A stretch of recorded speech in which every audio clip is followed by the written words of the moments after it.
നമസ്കാരം. വനിത മോണസദ്യയിൽ നമ്മൾ ഇന്ന് ഉണ്ടാക്കാൻ പോണത് ശർക്കര വരട്ടിയാണ് കേട്ടോ. എന്തൊക്കെയാണ് ശർക്കര വരട്ടി ഉണ്ടാക്കാൻ വേണ്ടിയിട്ടുള്ള ഇൻഗ്രീഡിയൻസ് നമുക്ക് നോക്കാം. കായ നുറുക്കി വെച്ചത്, അത് ഇതിപ്പോൾ ഒരു 250 ഗ്രാം കായ എടുത്തതാണ്. അപ്പം കായയുടെ തൊലി കളഞ്ഞിട്ട് അത് നമ്മൾ ആ കായ അങ്ങനെ മഞ്ഞപ്പൊടി ഇട്ടിട്ടുള്ള വെള്ളത്തിൽ കുറച്ച് നേരം വെച്ചു. കറയൊക്കെ പോകാൻ വേണ്ടിയിട്ടാണ് നമ്മൾ അങ്ങനെ വെക്കണേ. എന്നിട്ട് ആ കായ എടുത്തിട്ട് നമ്മൾ രണ്ടായിട്ട് മുറിച്ച് ഇങ്ങനെ കഷ്ണാക്കിയതാണ് ഇത്. 250 ഗ്രാം കായയാണ് നമുക്ക് വേണ്ട. പച്ചക്കായ, നേന്ത്രക്കായ. പിന്നെ അതിലേക്ക് വേണ്ടിയിട്ടുള്ള ബാക്കി ഇൻഗ്രീഡിയൻസ് ആണ് വേണ്ടത്. പിന്നെ വേണ്ടത് ശർക്കരയാണ്. ഒരു 300 ഗ്രാം ശർക്കരയാണ് നമ്മൾ മാറ്റി വെച്ചിട്ടുള്ളത്. പിന്നെ ചുക്കുപൊടി, ജീരകപ്പൊടി, പഞ്ചസാര, നെയ്യ്, ഏലക്കായപ്പൊടി, ഇത്രയും പൊടികളുണ്ട്. ഒപ്പം വെള്ളമുണ്ട്. അപ്പം നമുക്കിത് കുക്ക് ചെയ്യാൻ തുടങ്ങിയാലോ? അപ്പോൾ ശർക്കര വരട്ടി നമ്മൾ ഉണ്ടാക്കാൻ പോവുകയാണേ. തീ കത്തിച്ചു. ഇതിലേക്ക് നമുക്ക് എണ്ണ ഒഴിക്കണം. വെളിച്ചെണ്ണ, നല്ല വെളിച്ചെണ്ണ ഒഴിക്കണം. നന്നായിട്ട് വെളിച്ചെണ്ണ ഒഴിക്കണം, കാരണം അതിലാണ് നമ്മൾ കായ മൂപ്പിക്കാൻ പോണത്. അപ്പോൾ ഉരുളി ചെറിയ ഒരു ചൂടായതിന് ശേഷം നമുക്കതിലേക്ക് വെളിച്ചെണ്ണ ഒഴിക്കാം.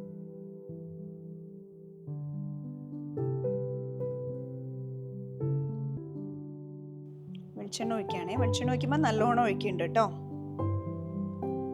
അതായത് നമ്മൾ എടുത്തു വെച്ചിട്ടുള്ള ആ കായ അതിൽ നന്നായിട്ട് മുങ്ങിക്കിടക്കണം. അതിന് പാകത്തിന് ഒഴിക്കുന്നുണ്ട്.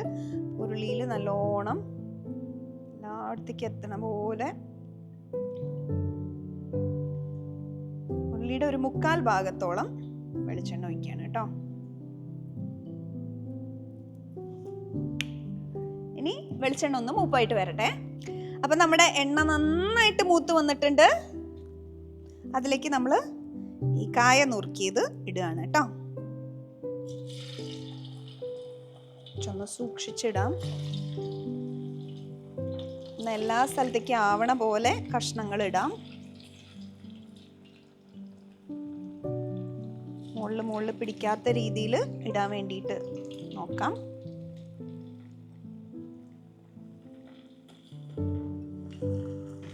ഒന്ന് ഇളക്കുണ്ട് ഞാനേ.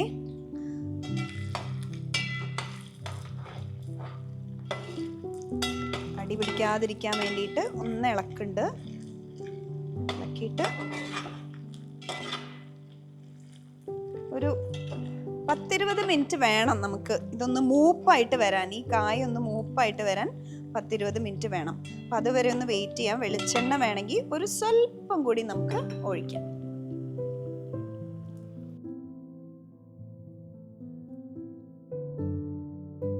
കുറച്ചുകൂടി വെളിച്ചെണ്ണ ഞാൻ ഒഴിക്കുകയാണ് കേട്ടോ. കുറച്ച്. ഇനി നമുക്കിത് സിമ്മിലിടാം. കുറച്ചുകൂടി വെളിച്ചെണ്ണയുടെ കുറവുണ്ടായിരുന്നു, അപ്പം അതൊന്ന് ആഡ് ചെയ്തു. ഒന്നും കൂടി ഒന്ന് ഇളക്കി. ഈ കായ ഒന്ന് മുറുകി വരണം ഇതിൽ കിടന്നിട്ട്. ഒരു 10-20 മിനിറ്റ് നമുക്ക് ഇതിനാവശ്യമായിട്ട് വരും. അതുവരെ നമുക്ക് വെയിറ്റ് ചെയ്യാം. അപ്പം ശർക്കര വരട്ടി ഏകദേശം ഒന്ന് ആവാറായിട്ടുണ്ട് എന്നുള്ള ഒരു നിലയ്ക്കാവുമ്പോൾ നമ്മളത് സിമ്മിലേക്ക് ഇടുകയാണേ. നമ്മൾ ഏകദേശം ഒരു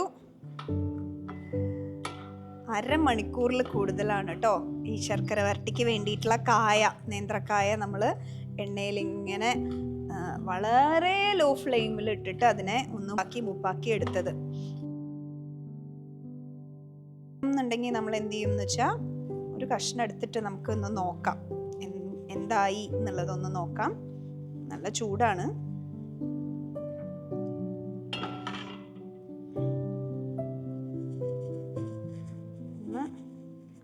അതിൻ്റെ എണ്ണയൊക്കെ ഒന്ന് കളഞ്ഞിട്ട് ഒന്നിങ്ങനെ പൊട്ടിച്ച് നോക്കുമ്പോൾ പാകമായിട്ടുണ്ട്.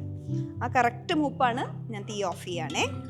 ഓഫ് ചെയ്തിട്ട് ഇത് നമുക്ക് വാങ്ങിയിട്ട് ഇത് മൊത്തത്തിൽ നമ്മൾ ഇതിലേക്ക് എടുക്കുകയാണ്.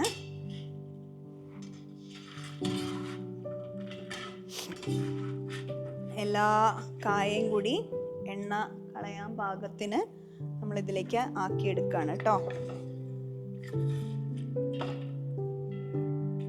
ഇതിൻ്റെ എണ്ണ പിടിച്ചതുണ്ടാവേ, കായയുടെ ഉള്ളിൽ നല്ലോണം എണ്ണ പിടിച്ചിട്ടുണ്ടാവും.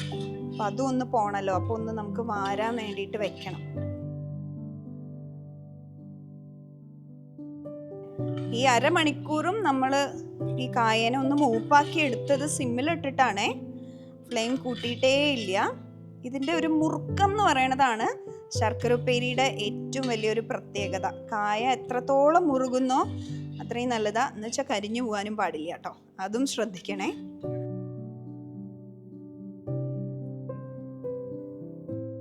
ഇപ്പോൾ ഇടയ്ക്ക് നമുക്ക് തോന്നുകയാണ് ഇതൊന്ന് ആവണില്ല, അത്ര പെട്ടെന്നൊന്നും ആവണില്ല എന്ന് തോന്നുകയാണെങ്കിൽ, അങ്ങനെ ഒരു തോന്നൽ എനിക്കുണ്ടായി.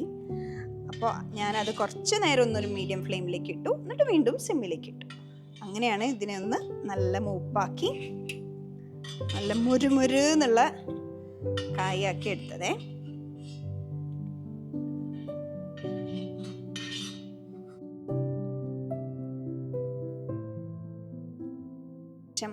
നമ്മുടെ കായ വറുത്ത് കോരി നമ്മൾ ഒരു ബൗളിലേക്ക് മാറ്റുകയാണ്. അപ്പോൾ ഇതിൻ്റെ എണ്ണ ഒന്നിത്തിരി പൊയ്ക്കോട്ടെ, അധികം എണ്ണ വേണ്ട. നമുക്ക് എണ്ണ പോവാനായിട്ട് നമുക്കിതിങ്ങനെ ഒന്ന് വാരാൻ വയ്ക്കാം. അടുത്ത പണി എന്ന് പറയുന്നത് നമുക്ക് ശർക്കരേനെ പാവാക്കണം. അപ്പോൾ അതിന് തീ കത്തിച്ചിട്ട് അതിലേക്ക് നമ്മൾ, അപ്പോൾ 300 ഗ്രാം ശർക്കരയാണ് നമ്മൾ എടുത്തിട്ടുള്ളത്. അതിനെ ഒന്ന് മുറിച്ച് കഷ്ണാക്കി വെച്ചു എന്നേ ഉള്ളൂ. അപ്പോൾ ഇതിൻ്റെ പാകത്തിന് നമ്മൾ വെള്ളം, ഒരു 1/2 കപ്പ് വെള്ളം ഇത്രയും നമ്മൾക്ക് ഒഴിക്കേണ്ട ആവശ്യമുള്ളൂ. അപ്പോൾ നല്ല ചൂടായിട്ടുള്ള ഉരുളിയിലേക്ക് നമ്മൾ വെള്ളം ഒഴിച്ചു.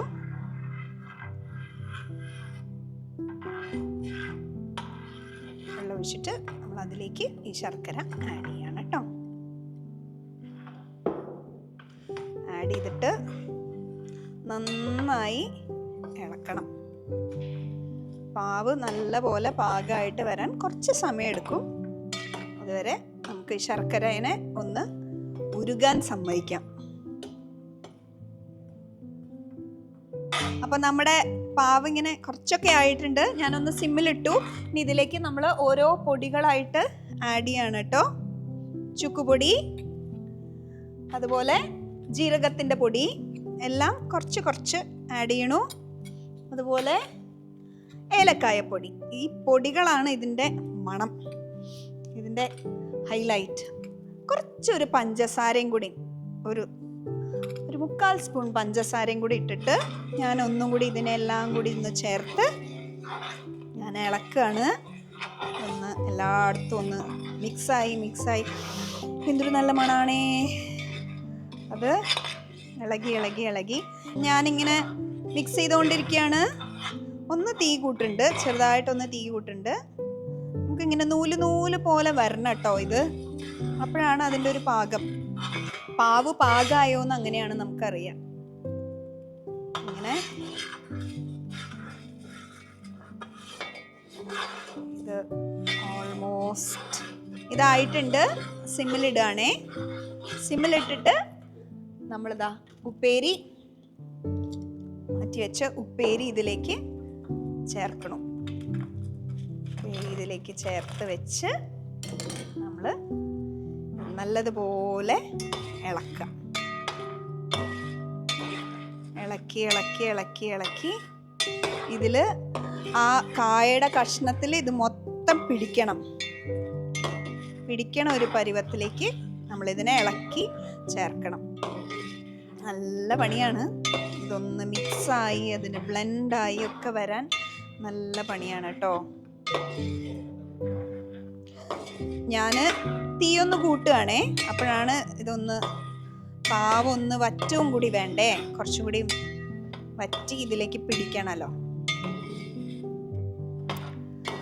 അങ്ങനെ നല്ലതുപോലെ നിർത്താതെ അങ്ങോട്ടും ഇങ്ങോട്ടും മാറ്റി ഇത് ഇളക്കിക്കൊണ്ടേയിരിക്കണം. കട്ടയാവാതെ നോക്കണം. ചില സമയത്തൊക്കെ ഒട്ടിപ്പിടിക്കും.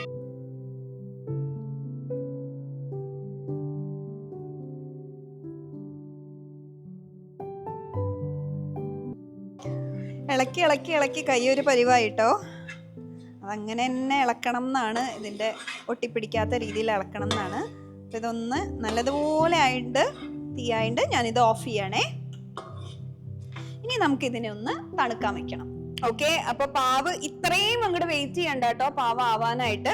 അത് ഏകദേശം പാവ് ആവുമ്പോൾ തന്നെ ഒന്ന് ആഡ് ചെയ്യേണ്ടതാണ് നമ്മുടെ നെയ്യും പഞ്ചസാരയും. ഞാൻ കുറച്ച് വൈകി പോയി, അതിൻ്റെ ഒരു വിഷമം എനിക്കുണ്ട്. ഞാൻ എന്താ കുറച്ച് നെയ്യ്, കുറച്ചല്ല അത്യാവശ്യത്തിന് നെയ്യ് നല്ലോണം ആഡ് ചെയ്യാണ്. അതുപോലെ തന്നെ പഞ്ചസാരയും നല്ലോണം പഞ്ചസാര ആഡ് ചെയ്യണം. അപ്പോഴാണ് നമുക്ക് ഇത് ഇളക്കണ സമയത്ത് നല്ലോണം സെപ്പറേറ്റ് ആക്കിയിട്ട് കിട്ടുള്ളൂ. ഞാനിത് ഇളക്കാൻ എനിക്ക് കുറച്ച് ബുദ്ധിമുട്ടായതുകൊണ്ടേ കുറച്ച് ടഫായിരുന്നു. അതുകൊണ്ട് ഞാനൊന്ന് മാറ്റി വെച്ചിട്ട് ഇളക്കിയിട്ടൊക്കെ കൊണ്ടുവന്നതാണ് കേട്ടോ. അപ്പോൾ അതുകൊണ്ട് തന്നെ ഞാൻ ഇതിന്റെ ബാക്കി ഇൻഗ്രീഡിയൻസ് ആഡ് ചെയ്യാൻ കുറച്ച് വൈകി പോയി. പക്ഷെ നിങ്ങൾ അങ്ങനെ വൈകാൻ പാടില്ല കേട്ടോ.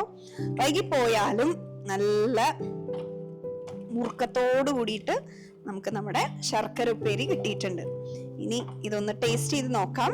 ടേസ്റ്റ് ചെയ്തിട്ട് കൊള്ളാമോ എന്ന് നോക്കട്ടെ.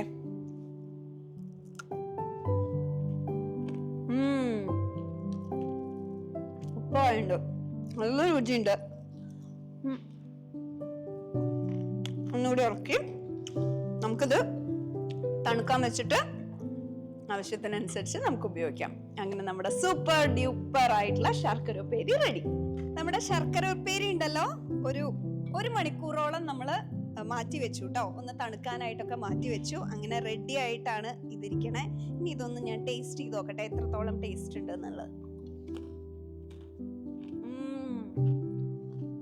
സൂപ്പർ ആയിട്ടുണ്ട്, നല്ല രുചിയുണ്ട്. അപ്പം ഇതിവിടെ ഞാൻ ഇത് ഇങ്ങനെയാണ് ഉണ്ടാക്കുക എന്ന് കാണിച്ചു തരാൻ വേണ്ടിയിട്ട് വളരെ കുറച്ച് ക്വാണ്ടിറ്റി മാത്രമേ ഇവിടെ ഉണ്ടാക്കിയിട്ടുള്ളൂ കേട്ടോ. അപ്പൊ നിങ്ങൾക്ക് ഇതിലും കൂടുതൽ വേണമെന്നുണ്ടെങ്കിൽ, ഇതിപ്പോ ഒരു വൈകുന്നേരത്തെ കാപ്പി കുടിക്കണതിൻ്റെ കൂടെ ഇത് തീരും.